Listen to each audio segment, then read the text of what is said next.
This is IsAware, powered by Intersoft Associates. IsAware is your connection to exploring the systems and software that power businesses like yours with expert insight, experience, and advice. Welcome back to IsAware. I'm Chris Bintliff, and I'm joined by Hy Goldstuff and Abe Unger, as always. And guys, today I want to talk about big data, which is a sort of overused phrase that means, in some ways, vague concepts. And so I want to dial into this a little bit. And my first question is, how do you define big data? But I almost feel like if we first say, how should companies be thinking about using big data, it might help us back into better identifying it. So let's start there. How do you guys think companies should be thinking about using big data in their organizations? Well, I think first they have to get the data. They have to acquire data. And many companies aren't really, their mindset is not to get as much data as they can. I like to call it, one of the things that Abe hears too often, is I call it farmer's law. A little is good, a lot is better. Mm-hmm. And, in the old days, and maybe not that old, data was expensive. Now it's cheap. So store and maintain as much as you can, because it doesn't cost you anything. Yet the benefits, as I'm sure we'll get into later on, can be huge in revenue and profits. So big data is just getting a lot of data, whatever it might be. And if you're not sure if you should get it, then get it. Make sure you acquire it. You have an input. Whatever's required to acquire that data about your clients, their interaction with you, their history, transactional history, whatever it might be. You can't have too much. And people shouldn't be afraid of the word big data, thinking, oh, it's too big for me. There's no such thing. Big data is just a misnomer. It doesn't really mean big data. It just means data. And a lot of it, and the more of it that you have, the more you can report on. And the more you can report on, the more you can act on. So as much data as you have, there's always room for more, and there's always reason to gather more. So big data shouldn't be a company saying, I'm a small company, big data doesn't apply to me. The concept is one of getting and understanding the data, not necessarily that it's big data or a lot of data specifically, just the fact that you have more data and more data that you can then use to make better decisions. That's a great point. They shouldn't be afraid of it. That's a great point, Abe. It's a great illustration, too, that the idea of big data can sometimes make me feel like, oh, that's for the IBMs of the world or whatever.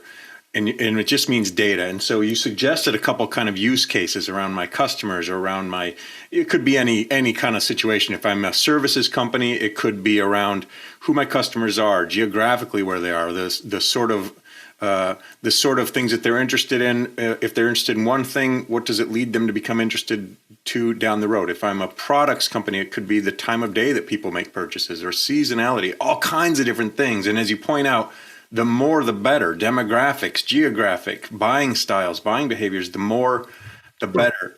So help me understand what I can do with some of that then. What should I be?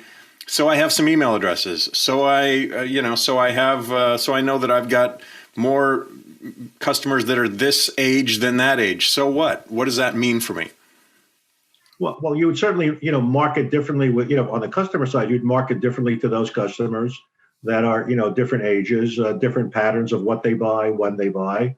And it's really the kind of stuff that, the kind of AI, and it really leads to artificial intelligence, which in some cases is in fact machine learning, but in many other cases, it's just a matter of using data to make informed decisions. The same way, you walk around every day, if you see a red light, that's data, I better not cross the street. And it's the same thing by being able to make informed decisions on what your customers are doing and how you can best get to them, and it has to do with, so many things that affect, that customer behavior can be exploited, for their benefit and for yours. It's what Amazon does when they tell you what you ought to buy. They know what you've bought in the past, and they'll find similar things to do that, and it's being able to do the same thing on whatever your scale happens to be. The same example is like Home Depot as an example. You actually go to a store, and then as you go to check out, you got these little knickknacks, little items there at the checkout counter that you don't need, but because you're standing there waiting, you're looking at it, you're going to buy it. No one leaves a 2x4 sitting there at the checkout counter. They're using things that you're going to take because they're using the data of what is it that people are more likely to use and to buy at that point, and then actually go ahead and buy it. They're not just randomly picking things. And that's where that data can help you, in that specific example or in any example, make the sale and how to get people to buy or be interested in what you're proposing, because you're talking to them with data that actually is theirs that then can make sense to them in their business. It's a great point. And it almost breaks down data into being just insights and information, and the study of how people are behaving and when they are doing things. And then what can we do from a business perspective to amplify those behaviors, to better understand those behaviors? So when we think about how you said earlier, the farmer's law, let's talk about that a little bit. So if I think that I need a whole bunch, some is better than nothing, and a lot is better than some. But how do I start to balance some of the investments that are required for me to get a lot of data? What data might I already have in my possession or available to me that I'm not considering or thinking about? And are there risks or security issues or confidence or relationship issues when we think about the way social media, for instance, can sort of make us feel like products? What's the line that I, as a business owner or leader, should be thinking about as far as what we should collect versus, I don't know, what puts us in a place where we have to explain ourselves for collecting it? A lot there to unpack. Certainly stuff that's privacy related, you should be very careful about. Certain information you should never keep, like Social Security numbers. And if it really is important information, it should be highly encrypted. There are many different ways to do that. One should never keep credit card numbers, stuff that really relates to privacy. There are ways to communicate with the merchant processors where you use the credit card once and then discard it, then are able to apply logic or a token to that account so someone else can't steal it. There's no reason to store those credit card numbers anymore. So all that privacy related information should be really, really kept under, fine lock and key if maintained at all. And certainly data should be encrypted, even simple, depending on what you're doing, that should certainly be protected. And you certainly need the right infrastructure. So it's going to stop people from coming in and even, knocking at your door and, opening the, opening the unlocked door. You want to make sure that entire world is safe and secure. But the data allows you. I mean, social media is gets involved in privacy stuff, and there are all sorts of issues going around with that today.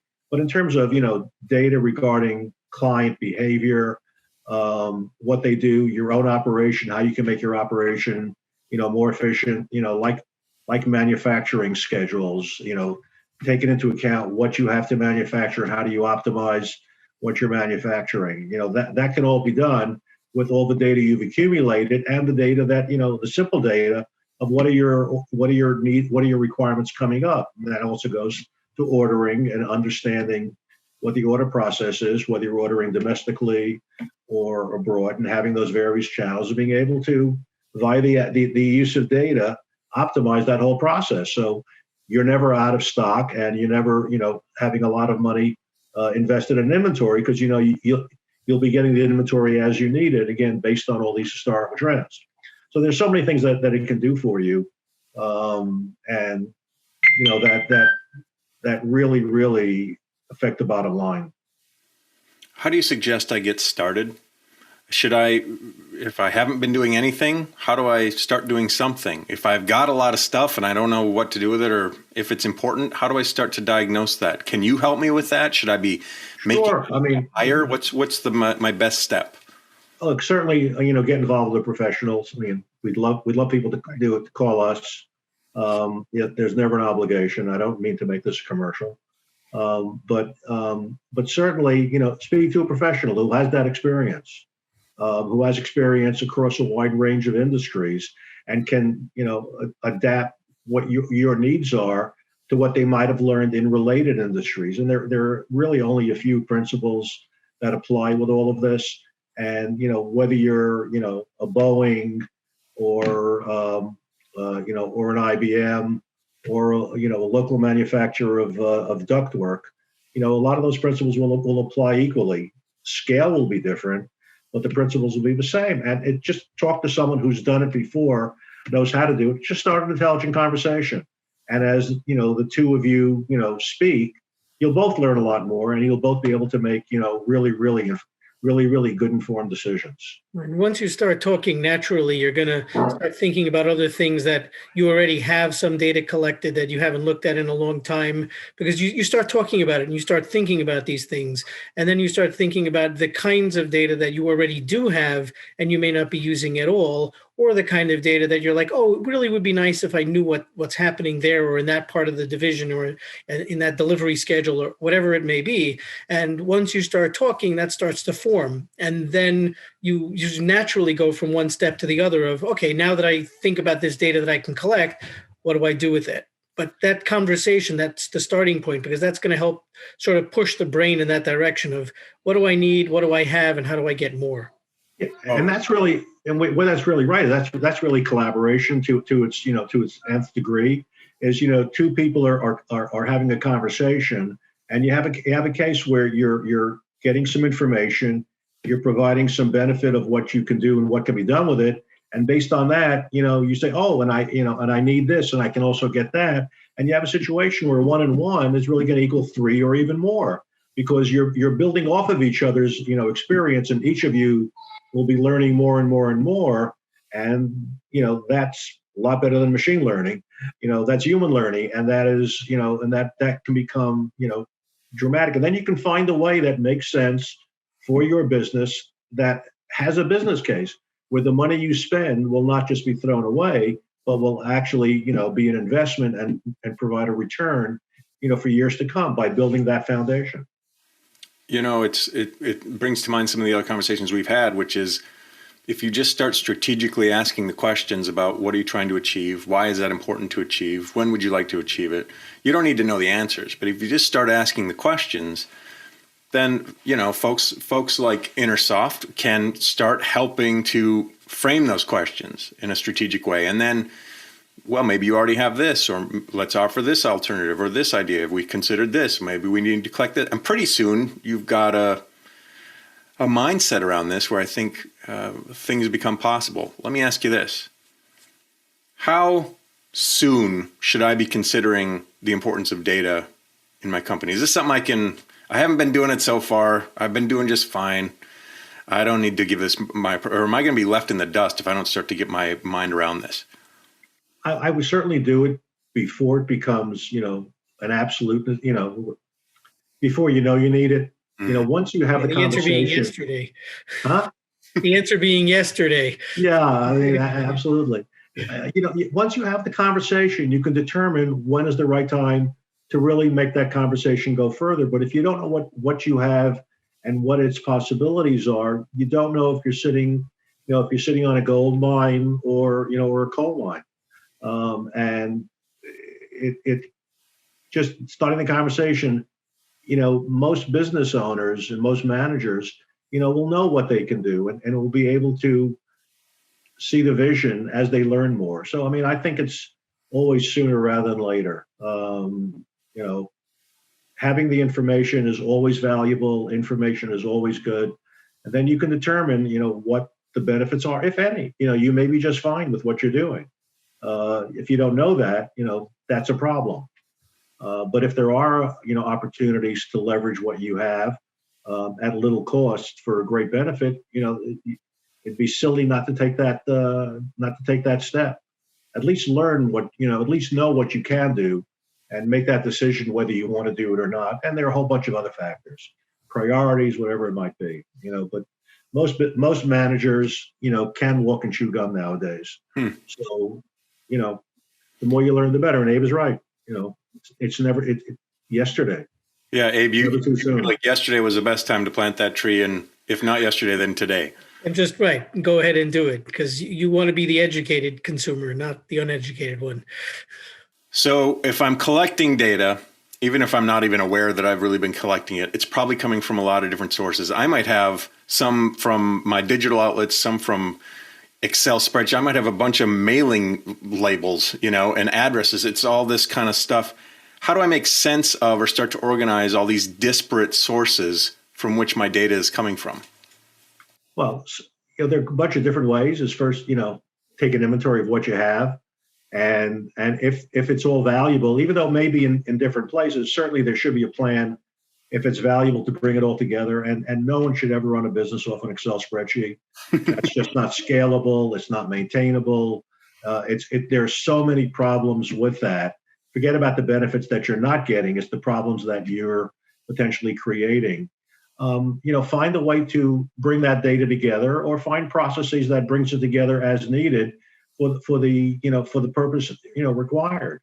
But we had a client that had to go through this huge manual process to bring data in from one system into another system in differently designed Excel spreadsheets, and go through all sorts of processes and work to kind of normalize them into one, and then get data. And he did this very infrequently, but that data was really, really valuable. And being able to put it into simply an Excel spreadsheet to be analyzed, forget about automatic analysis. Being able to do that was really, really inexpensive. And he was able to do this on a weekly basis and look at patterns and look at where his business has gone, and actually improve his business as a result of that. As opposed to making do, he actually did something which was, the benefits were, order of magnitude, what his cost was. Cost was minimal. Interesting. What do you think is the relationship between automation and big data? Am I sort of starting to weave the two together? If I start to think about my organization running with data, automation just becomes part of that?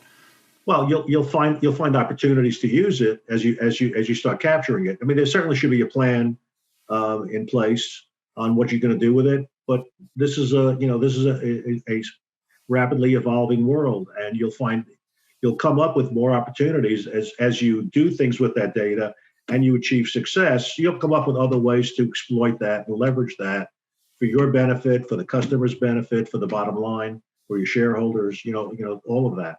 Yeah. So you're going to get smarter as you start using it. And Abe, I imagine that someone like yourself can look at some of the things maybe I'm doing now. I've got a bunch of spreadsheets or a bunch of these disparate sources, and you can sort of see through the forest on that and say, well, if we put these processes in place, we could simplify that, we could streamline this, we could save a ton of time. Pretty soon, as Hai says, I'm not just taking advantage of new things, I'm also stopping the bad habits or behaviors that aren't going to get me forward. Yeah?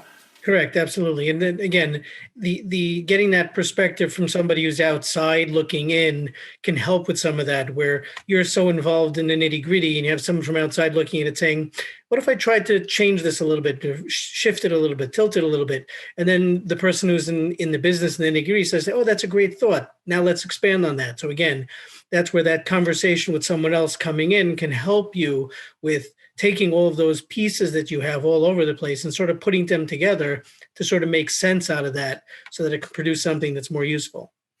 Thanks, guys, for a great conversation today on big data. We're just scratching the surface because it's big and there's a lot of data. So we'll come back to this, I hope, another time and keep diving in. Abe Unger and Hai Goldstaff from Intersoft Associates. Thanks, guys. We'll talk to you again soon. Thank you. Thanks for the conversation. It was great. Thanks for joining us for IsAware, and a special thanks to our subscribers. Consider becoming one today. IsAware is powered by Intersoft Associates, who believes the more you know about your IT, the better. Visit us at intersoftassociates.com and schedule your free consultation to talk about how custom software can help your business.